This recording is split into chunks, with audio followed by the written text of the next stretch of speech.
Hello and welcome to CrossTalk, where all things are considered. I'm Peter Lavelle. Pax Americana, it's an empire unprecedented in world history, possessing the global unit of exchange, the dollar, and a military unmatched by all rivals combined. The U.S. stands alone. The question is empire good for America and the world?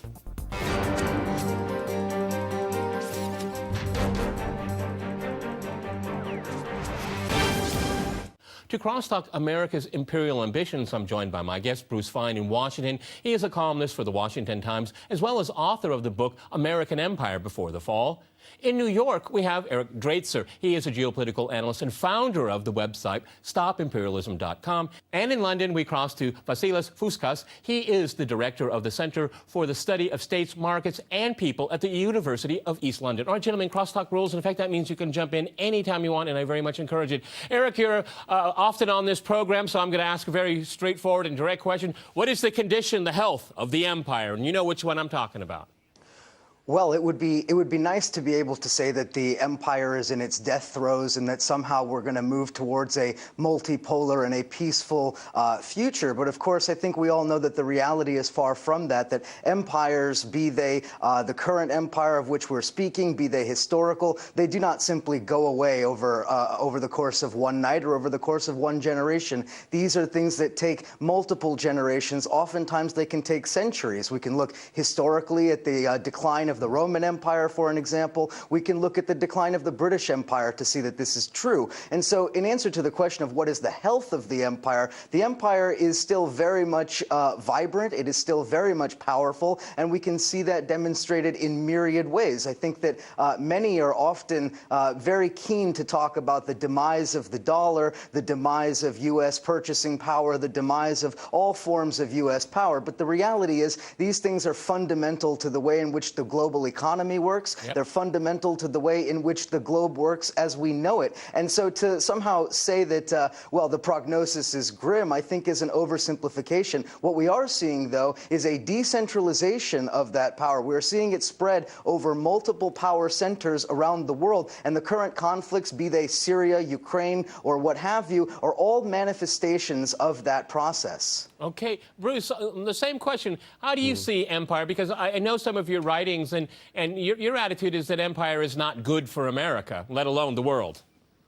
No, it crushes the ideals of liberty and transparency that made the nation unique in 1776 when it was born.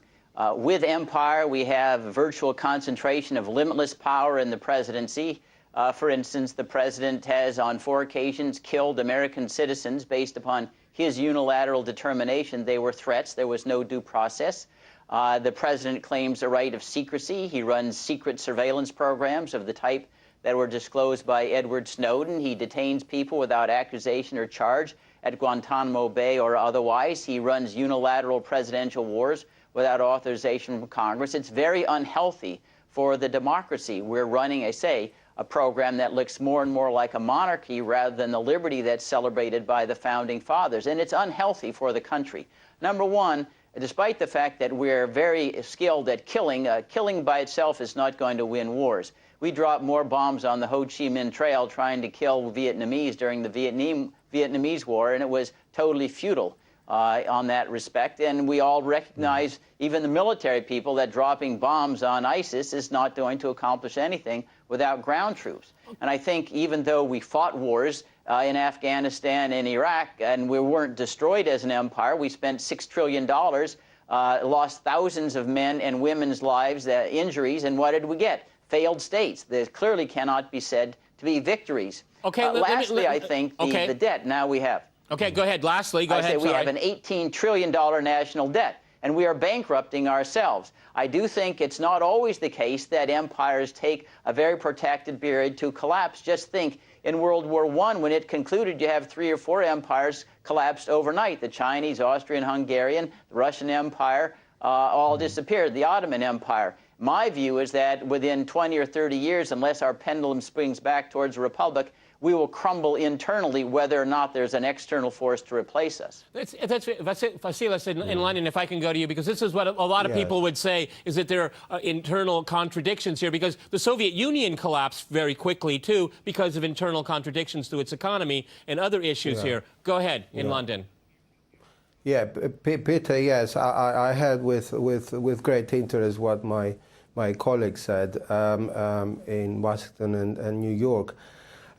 First of all, my first comment is that the American empire project is completely different from the previous empire projects. The way I read, for example, the history, imperial history before the Second World War, we can see there different imperial blocs fighting each other for influence over the rest of the globe. For example, we had the French Empire, we had the British Empire, then even the Italians had tried to have an empire. And this model, this imperial global model, was bound to contract. Now, after the Second World War, we have the new U.S. empire project, which basically says it's what I call hub and spoke system of imperial governance. It means that the center of power is or should be always the Washington, D.C., and this is the hub of the empire, and the rest of the world, or of the capitalist world, so to speak, at the time we had already the beginning of the Cold War, are the dependent spokes of the hub. You know, Paris is dependent on Washington and so on and so forth. The formation of NATO basically institutionalizes the dependency of the European project. I think we could call that, I think what most people would call it, the Washington consensus here. Eric, if I can go back to you in New York, one of the things I find fascinating about this empire, empire here, is that, you know, its reliance on the use of force is quite amazing, and it's accelerating its use of force, particularly in the Middle East. But it continues to legitimize itself through Western values of participatory democracy, a participatory economy in capitalism. I find it to be a very interesting contradictory binary when you look at the rhetoric of empire.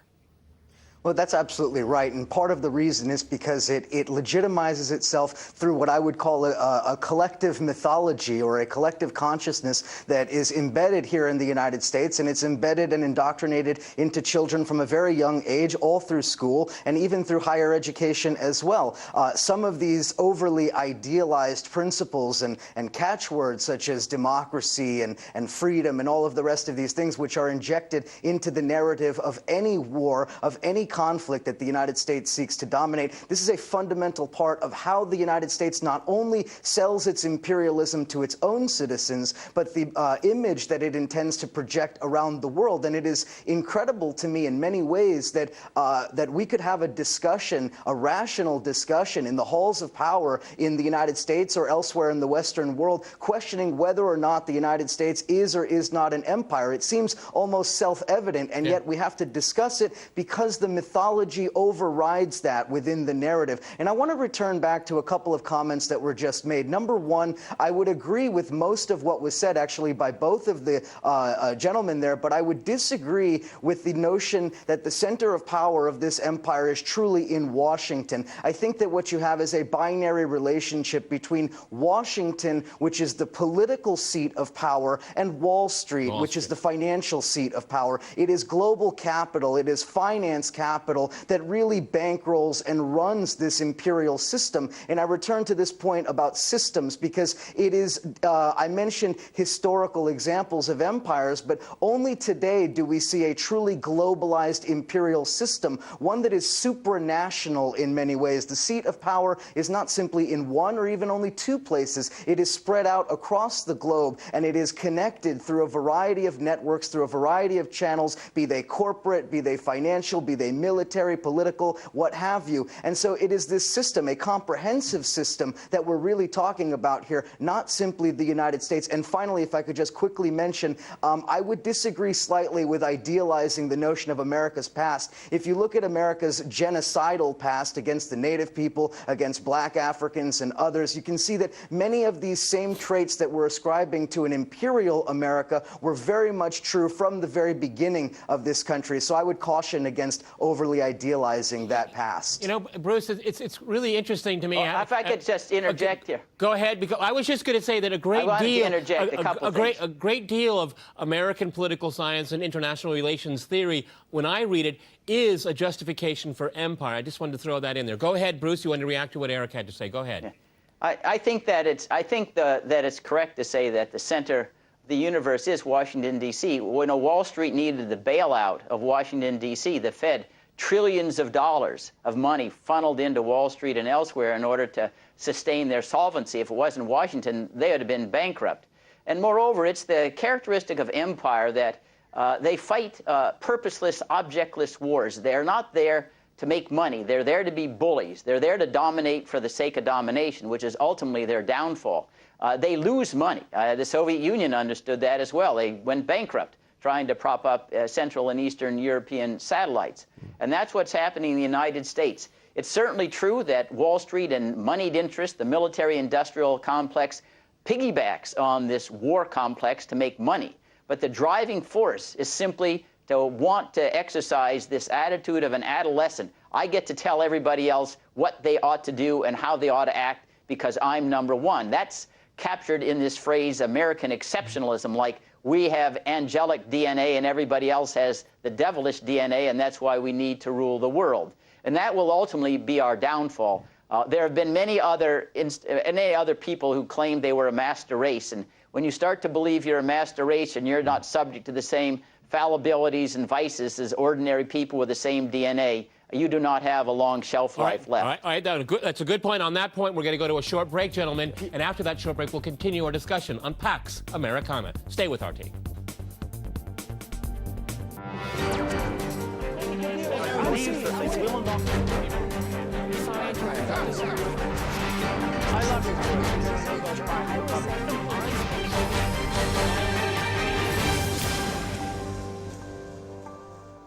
Welcome back to CrossTalk, where all things are considered. I'm Peter Lavelle.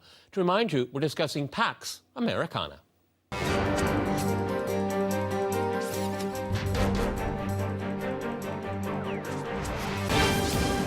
Okay, I'd like to go back to our guest in London. You know, one of the characteristics of empire is its brutality and its use of force, the use of fear. But it's not usually stupidity or ignorance. And this is what I find about the American empire. When I look at some of its policies, like in the Middle East, are totally contradictory to the country's own national interest. That's not how empires are supposed to operate, but this one does. Go ahead in London. Okay, just a few comments, what I said earlier on and what my colleague said.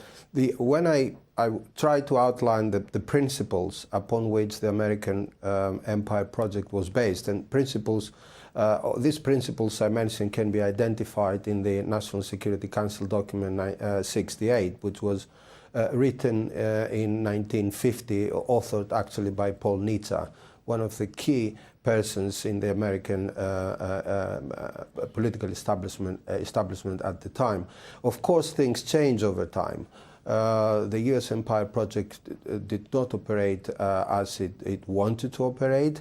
There were serious problems. The first serious problem the empire encountered was a defeat in Vietnam. Mm-hmm. The second serious problem was the collapse of the Bretton Woods system, and when the dollar lost a lot of power. And since then is what I believe, and I disagree with one of my colleagues here, since then I believe the slow and protracted decline of American, especially economic power, started. Because once the Bretton Woods system collapsed, then the money have been unleashed and finance gain weight over industry. We see a shift of industrial power from the Western core to periphery, especially to China. We have new caucuses of power formed around the globe, like Southeast Asia, South Africa, even Brazil, I would say, Turkey. So the spread of power that my colleagues were talking about, we are not guided by Washington, D.C. These are independent caucuses of industrial power with possibility of extending into military power. Okay, Look at the conflict over Ukraine, for example. Exactly. That's where I want to go here. Hang on here. Let me go to Eric here, because that's a really good point here. Because I think if you... hang on. Let me go to Eric in New York here. Yeah. This is very interesting because, you know, it seems to me the empire is in a rush. You know, it's in a rush. It's the events being played out in the Middle East here. This all of a sudden, ISIS is the worst nightmare since the beginning of time. The hype around it is just amazing. And then we have Ukraine, we have Hong Kong. It seems the empire is in a rush because it sees its rivals coming up. It sees its relative power declining. Officially now, depending on who you ask, China has the largest economy in the world. Psychologically, that's very important here. This is one of the things I find the irrationality of the empire, because it truly feels it's going to be threatened, and relatively soon. I would agree with that, but I would hesitate to say that it is irrational. I would say that in many ways it's incredibly rational, and it's incredibly dangerous, the sort of logic that is being used to justify what the United States is doing. Remember that the United States has learned over the course of, as was already mentioned, Vietnam and Iraq and a number of other examples, that it is not simply about winning wars. Oftentimes it is about managing chaos. It is about creating chaos and then managing that through political institutions, diplomatic institutions, and otherwise that the United States dominates. And through that, it is able to execute and to enforce its own power without having to win these wars. And I think that we see a great example of that in Ukraine right now. The United States has been very much a central hand in all of the events that have taken place in Ukraine, at the very least since late 2013. Of course, we could go back much further than that to 2004. The United States is deeply involved in the spread of ISIS and the other extremist groups in Syria, using its proxies in the Middle East. And we could point to many examples in Africa and in Latin America as well, where the United States has done this crisis management or managed chaos. And part of that comes out of the growing weakness, the growing recognition that the United States is in decline, that the BRICS Development Bank could someday challenge the IMF's hegemony, that Russia, China, and some of the other rising powers are developing into a cohesive bloc that could challenge NATO, that could vie for global supremacy. So what we see then is that the United States is becoming in many ways more unpredictable, more dangerous, and like a wounded animal, when it's trapped in a corner, it can bite and it can be very dangerous for anyone involved. Okay, Bruce in Washington, you want to react to that? Well, yes, I think you're absolutely correct that empires act in self-destructive ways. That's why empires generally are subject to self-ruination. The Soviet Union was a perfect example. There wasn't any external attack. It disintegrated, and it undertook similar ridiculous wars like the war in Afghanistan in 1979, purposeless, objectless. And that was the beginning of the end of the empire. The Athenian Empire with Alcibiades went and attacked Syracuse and destroyed itself. These are not rational things, other than the sense that they're only responding to this DNA that gets a thrill out of domination for the sake of domination until it finally collapses on itself.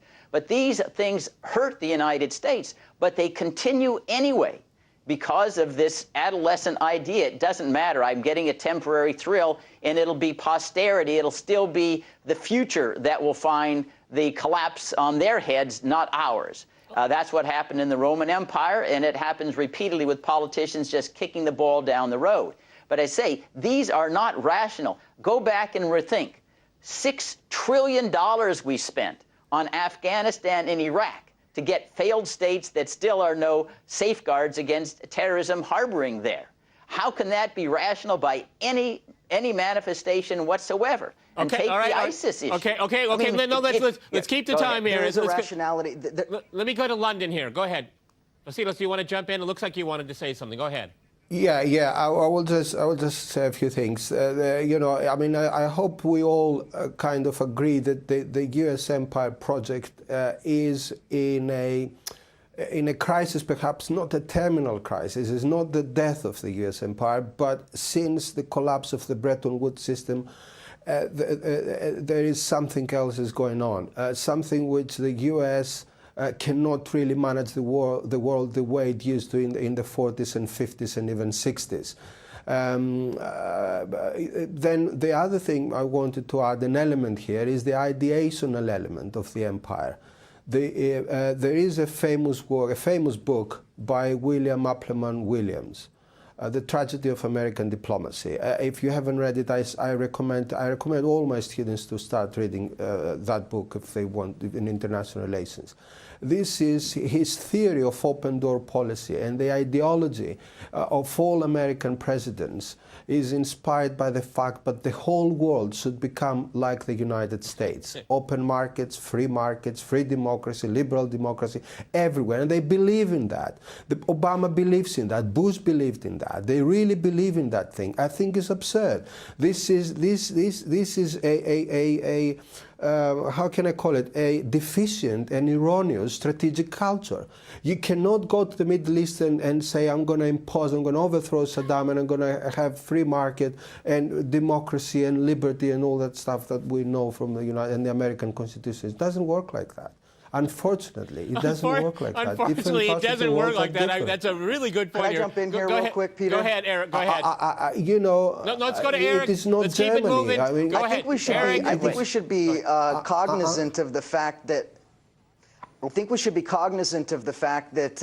we cannot think about imperial power as simply military power, the power of force. The United States has perfected the art of a number of different forms of power, coercion, using soft power, as we've seen in the so-called color revolutions over the course of the last decade, exporting academic and institutional power through the founding of universities around the world to peddle its influence in those countries.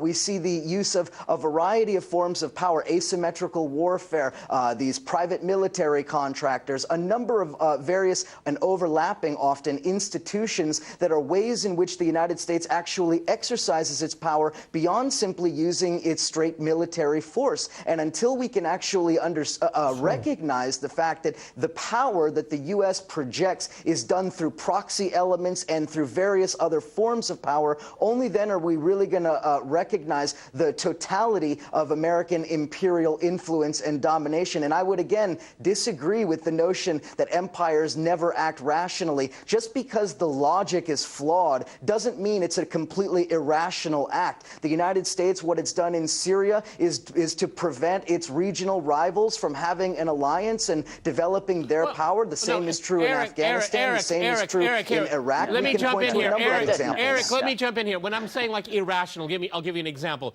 American support of Israel in the Middle East. That is against America's interest in the region, I would say, and its image in the world overall. That's something that, it doesn't necessarily have to do, but it does. Eric. Well, Peter, I would the agree clear with that. example is what the invasion of Iraq. Bruce's comment earlier about the irrationality of empire.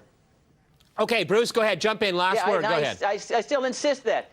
What makes any sense about attacking Saddam Hussein? He had no fly zones. He was a barrier against Iran. It was a gratuitous war, cost us trillions of dollars. It's got nothing but create chaos, make Iran a stronger rather than a weaker power. I don't see how anyone could say that was a rational decision. It was idiotic. It was self-destructive. But that's what empires do. I didn't say it was a good decision. I said that there was rationality. No, there is a rationality to imperialism. There is a rationality to it. Okay, all right, gentlemen, we've run out of time. I really wish we had a lot more time here. But anyway, many thanks to my guests in Washington, New York, and in London. And thanks to our viewers for watching us here at RT. See you next time. And remember, CrossTalk rules.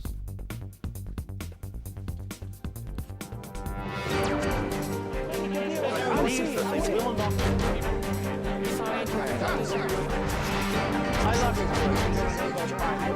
you.